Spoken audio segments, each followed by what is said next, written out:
Okay, today's project, weekend time, right? So it's time for a project. So this is a frost-free valve that I want to install on the side of the house. And frost-free because the length of this pipe, the open and close valve is way back here. So this is outside of the house and where you want your water, but this is where you turn it off inside. And when you install this, you want to angle it a little bit so that when you take your hose off in the wintertime and you open it up, any water that's stuck in here will drain out, and then you don't have to worry about a pipe freezing. So that's one of our projects for today, is add one to the side of the house where we have a raised flower bed so we can more easily water things. So the other part of this project that I want to do today is I normally put a fitting on here and then go to copper, and I've always dealt with plumbing and doing copper. Well, I decided to invest in PEX because I want to stop doing copper and start using PEX. So if you look down here, this is typically what I have to deal with copper. I've got a torch. This is a nice one because you don't have to light it with a match or anything. It's got an igniter in it. But you're dealing with a propane torch. You're dealing with some solder. You're dealing with flux that you have to make sure your joints are clean and use that with a brush. You're having to cut things with a little cutter. And then you have to clean all the pipe up before you start soldering. So it's not hard, and it certainly lasts a long time. But what we have in the crawl space is something that looks like this. There's a cold water line coming in, and it goes up to an upstairs sink.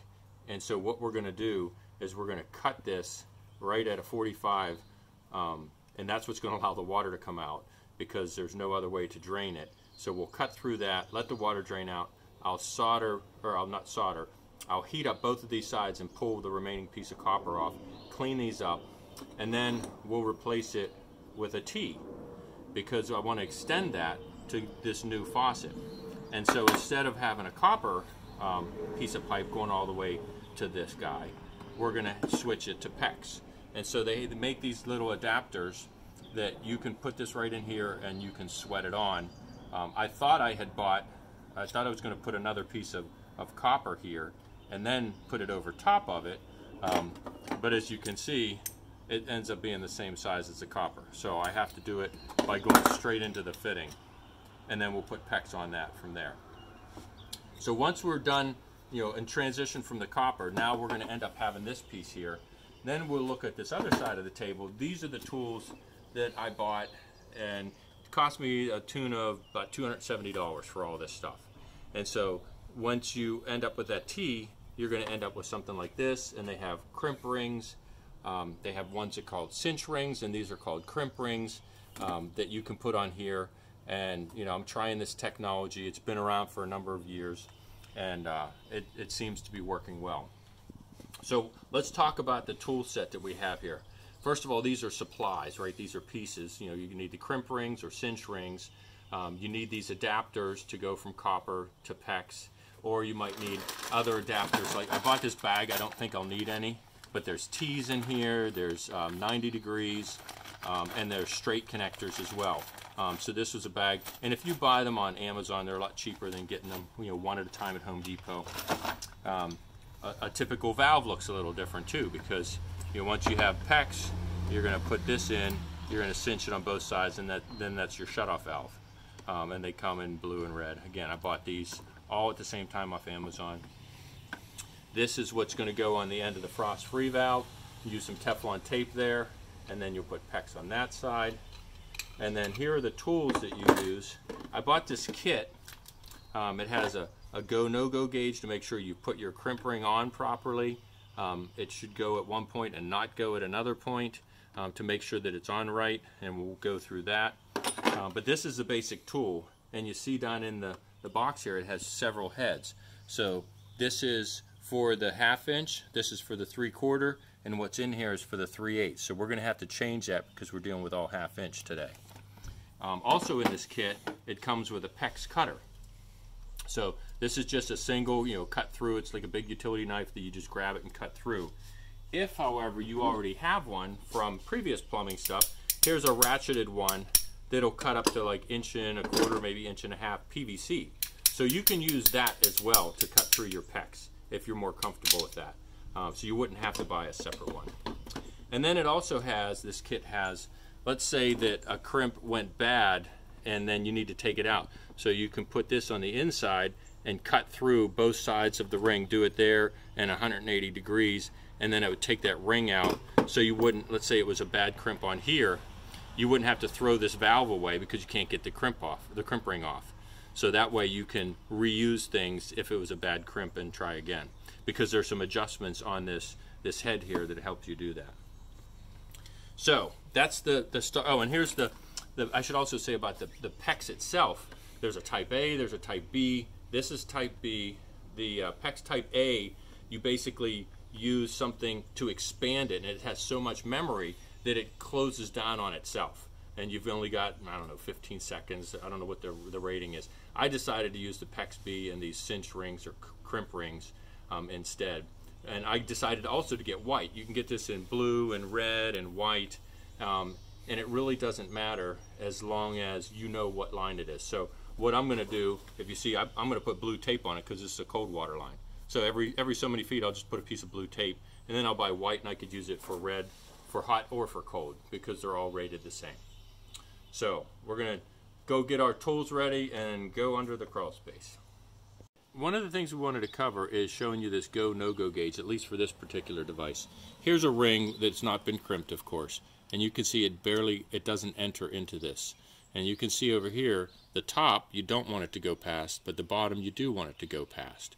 So that means that you'll probably end up right in the middle there after you've crimped it. So we've crimped one here as a test, and when you put this on it, you can see that it goes past the entry point, but it doesn't go past those dashed lines. So that means that's a good crimp all the way around. And that's what you're going to look for. So now that we did our test crimp, we want to use this over again. So what we want to do is use our other two tools. We're going to cut it and then try to take that ring off. So with this, we'll just put this on here, give ourselves enough room. Cuts right through like butter. Actually, that's too much. I got to cut more off so that we can get our tool in here.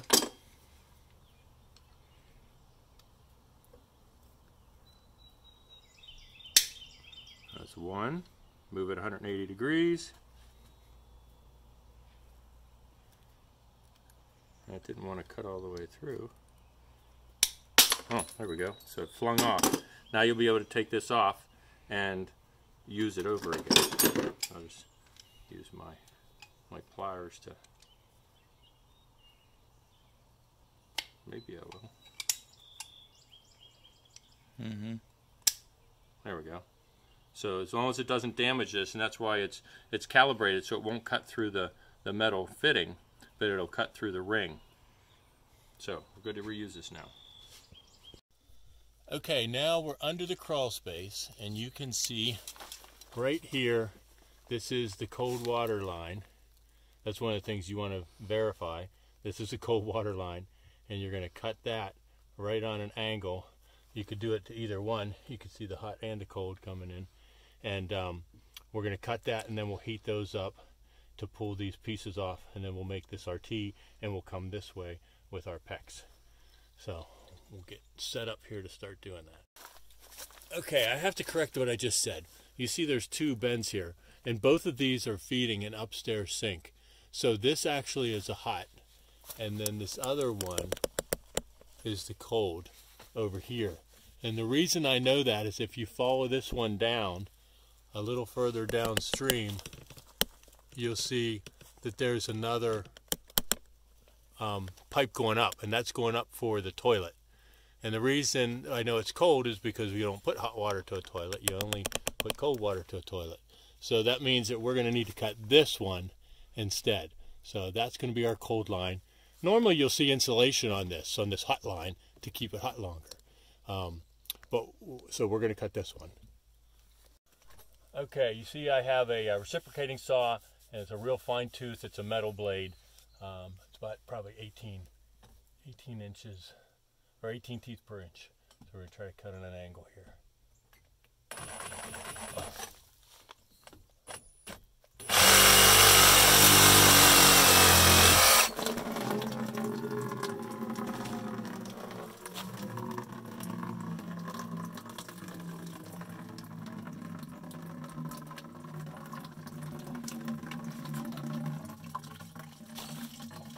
Well, that cut through pretty nice. Hopefully I didn't miss it too much.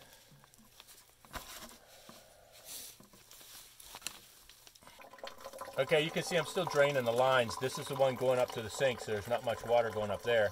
But the other line going all the way along the house, it's got a lot more water in it. And you see if I let go and don't put pressure on it, it just is going to trickle out. So that's going to be tough to heat that up and make sure you can get that piece off. So it helps to just kind of lean on it, put pressure on it, and that'll help as much water come out as possible. Another trick that I've learned over time is to heat something up. You could take a piece of bread and ball it up and jam it back in there, and that'll soak it up and keep it dammed back while you heat this piece up and get it off. Because the water constantly coming to it will keep it cool, and it won't allow you to heat it up enough to get the piece off. So that's another trick, and then the water will dissolve and come through the faucet eventually too. But we should be all right once we do this a couple times and get as much water out as possible. We should be able to heat this up and take it off.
Okay, so work it back and forth.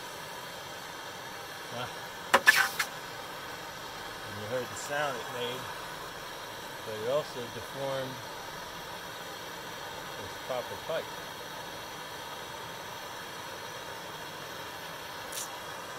Which means we might need to cut this off and work ourselves back a little bit. We can even take it to this joint back here and just put a new piece. Let's see how this is going on. Yeah. Still got a little bit of a weight.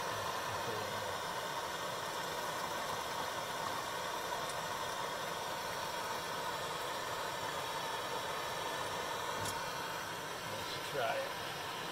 See if we can get it hot enough.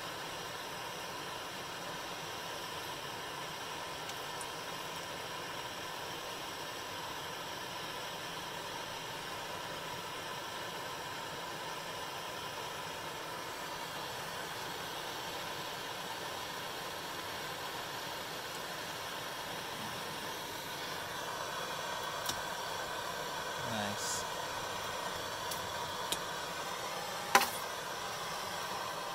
Alright, I have to clean this up a little bit too. Once you have them off, you can still heat it up and take a rag.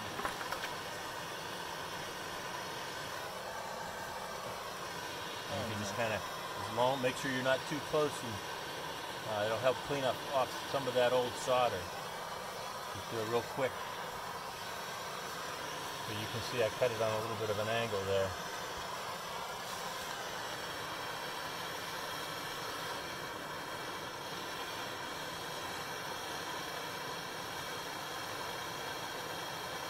You don't want to pull this on top of yourself. Solder is really hot, so you definitely don't want to get it on your skin. Make sure you have gloves.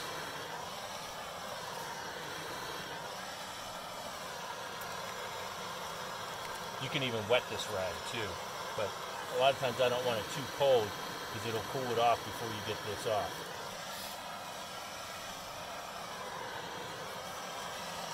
Alright, good stuff. Alright, so now we had to do a little more than I thought. We had to cut this one back a little more. The pipe got deformed. And we needed to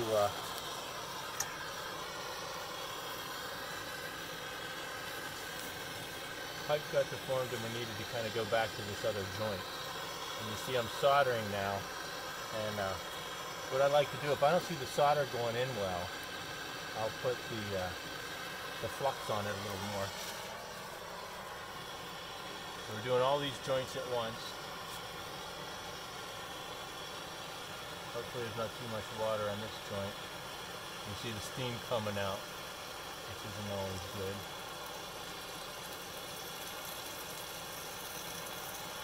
It's definitely not good.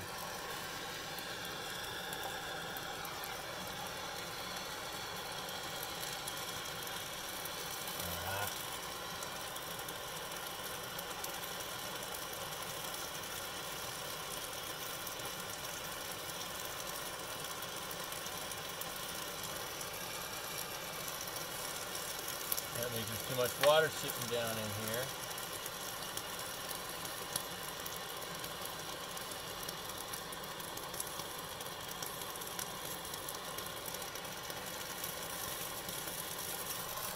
So we're not getting a nice solder there. Should be able to get this one.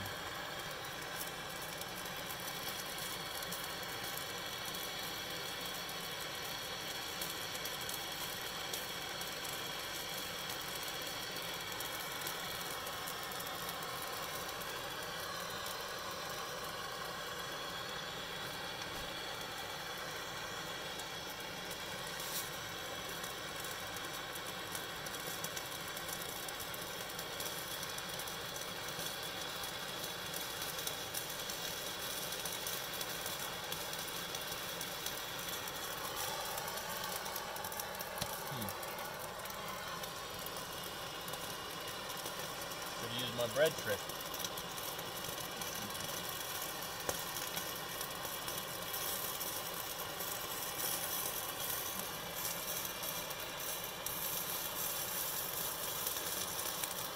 Wow.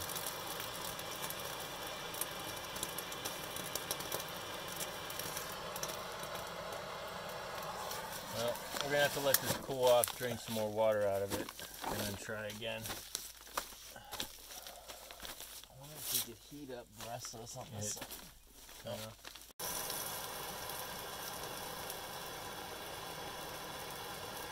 Nice.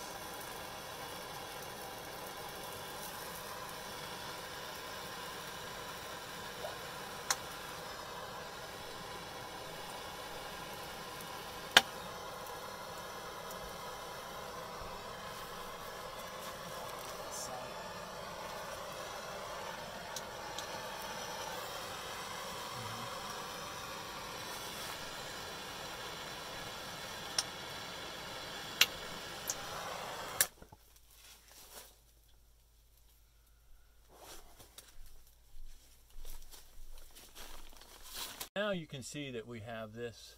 I'm just going to put a little section to be able to put a shutoff valve for the water faucet. So here's our conversion to PEX.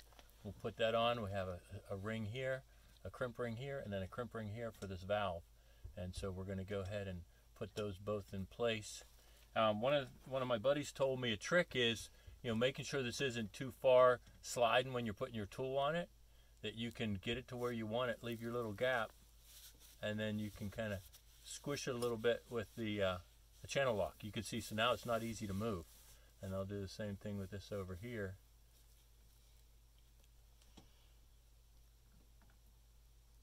Just so you have a little bit of a gap.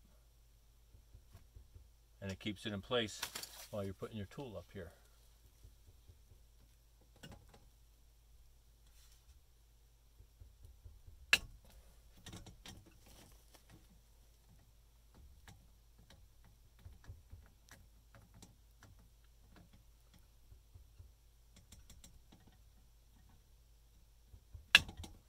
Alright, then we'll use our go, no go gauge and see if it passes the test. Go, no go gauge. Go, no. Ah, didn't see it, it's black on black. Okay, so we will check this. And that is good because it goes past the start of it but doesn't go past the line. Oops, yeah, same thing here. So all the way around. So now we can turn the water back on. This is in the off position. The other reason I put this here is because I'll have another part here, and we have a mounting bracket that we'll put on the stud here. And so that'll give us a lot of flexibility and stability with this valve to be on and off here. And one of the things you'll notice with these cinch tools or these crimp rings is you can still move this, but it shouldn't leak. So we can test that out too. So we're ready to turn the water back on and see if we have a leak. Wish us luck. Okay, we successfully turned the water on and we're in good shape. There's no leaks, so we're going to hook up the other end of this PEX line and have it go to the wall until we're ready for the outside hole we have to do for that frost-free valve. Alright, one of the other things that I decided to buy were some of these little clips that, now they don't come with screws, but you can just put those up against the 2x4, the stud, and then push that right in place. So we'll kind of do that along to keep it secure up against the rafter there. And that'll be a nice clean look when you're done. Okay, we're here outside. We finished putting the inside in. We're ready to have our frost-free valve. And we got to figure out where do we want it. And you know, we have a fence right here, so we want this faucet to come out here, and then we can hang our hose on the fence here if we want, or we could have it something stationary. So we measured on the inside saying 30 inches, and that would be good. We want it to be high. You don't want to hook up a hose when it's way down here like this. So we want it to be as high as we can. And so this is a good spot right here, right at 30 inches. We'll cheat a little bit so that this is going through solid brick, and then this flange, when it goes all the way through, we'll have good anchor points in that brick with a Tapcon screw. And then the way we're going to drill this hole, we've got a nice long, you can see it's just about as long as the pipe that's going through. We'll start with a small mortar bit, and then we'll increase it, and then this is a 1-inch mortar bit. It's basically the same size as this. So that'll allow us to drill a hole through there in 3 passes, and then we'll have our opening for our frost-free valve. And you can use some duct seal after you put this in to kind of get around here to make sure that it's sealed nice. The other thing to remember is you don't want to drill straight like that or even down on an angle. You want to drill up a little bit from outside, so that again, when you turn the water off, it drains out. So you want a little bit of a fall. You don't have to be drastic, but you don't want to be level either. So we'll get started and maybe do a time lapse of the drilling.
Nice.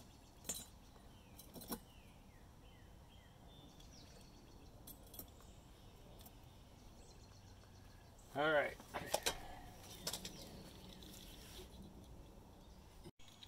Okay, now you can see I finally got this to fit in. It was a little bit tight getting this in, but we're in good shape now. So what we're going to do now before we go back on the inside, we're just going to go ahead and anchor this. We'll put Teflon tape and another PEX on the inside, but we're going to mark here where we want the Tapcon screws, and we'll drill little holes and adhere it with the Tapcon screws, fill this gap here with duct seal, and then we'll go back inside and we'll have an affixed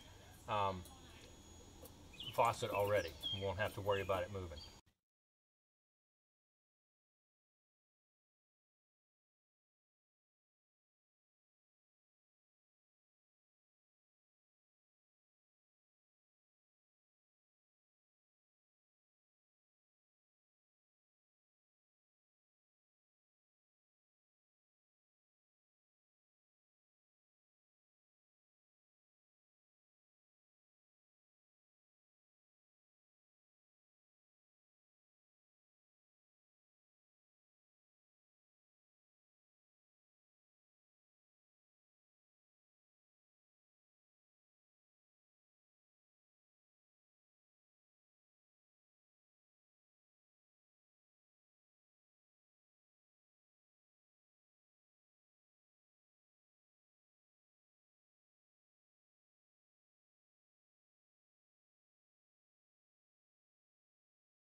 Okay, so now we've got our holes dug for this, or our holes drilled for this flange.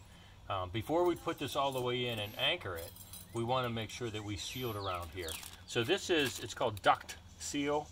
You'll find it by your electrical wire nuts and things like that. I don't know why, because I guess you use it for conduit.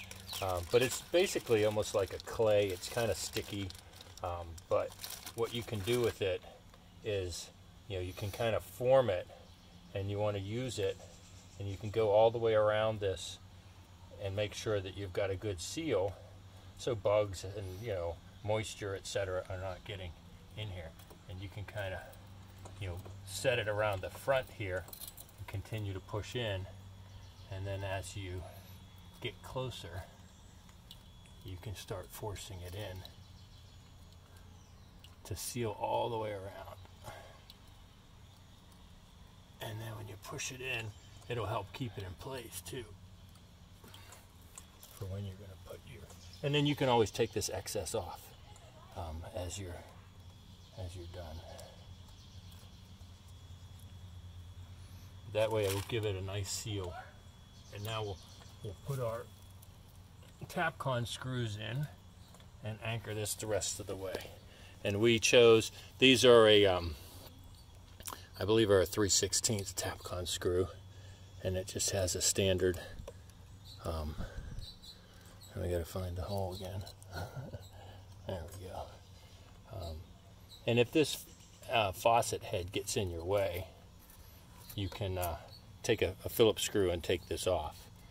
But if you have a long handle like this, you should be all right.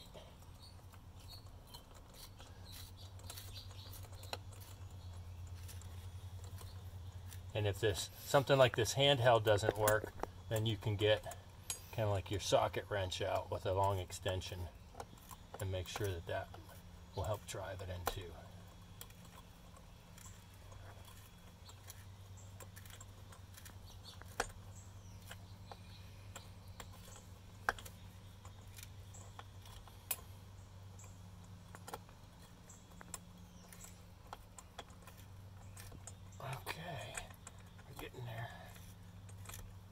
See how it pulls it in tight. Okay. Alright, now we're ready to go inside and take it the rest of the way and finish it off. And we can turn this off here so that when we're inside and we turn that valve back on, then we'll come out and check it, make sure we get water flow out here and we have no leaks.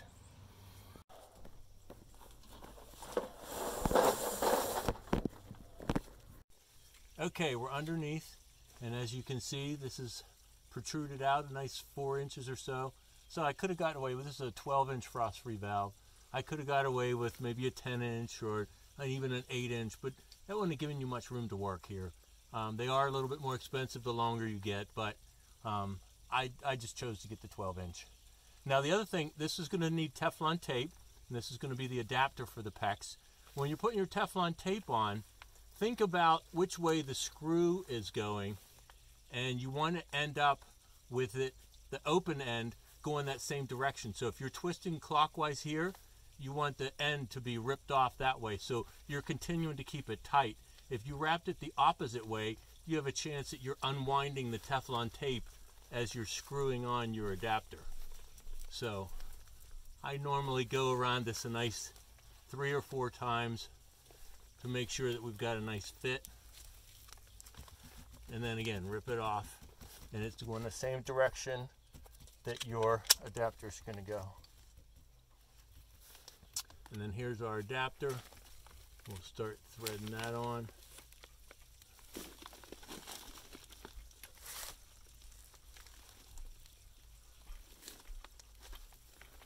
And then what you want to do, once you get that started, you're going to want to use 2 wrenches here. One to hold this, because you don't want to start twisting the whole unit, and then one to do that. So you can use channel locks on one and crescent wrench on the other. So you got to make sure you got a set that's big enough to handle it. So you get that on that end.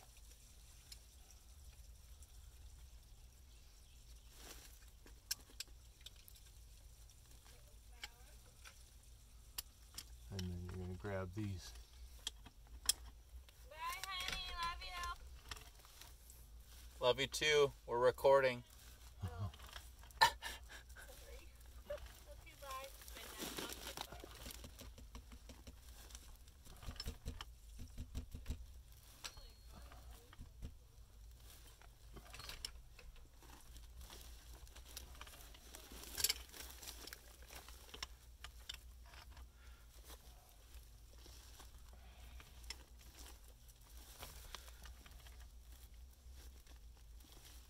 Okay, that's good and tight.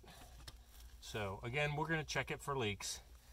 And then here's our PEX. We cut it long so that we knew we had enough, but we didn't have to want to deal with the spool. So yes, we're going to waste a little bit.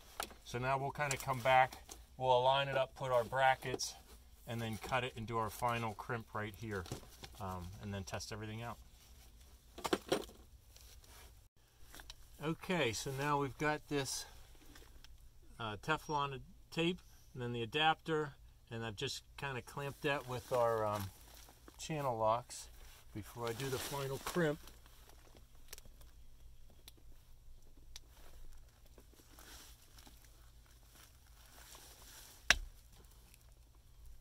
And then we'll check it with our go no-go gauge.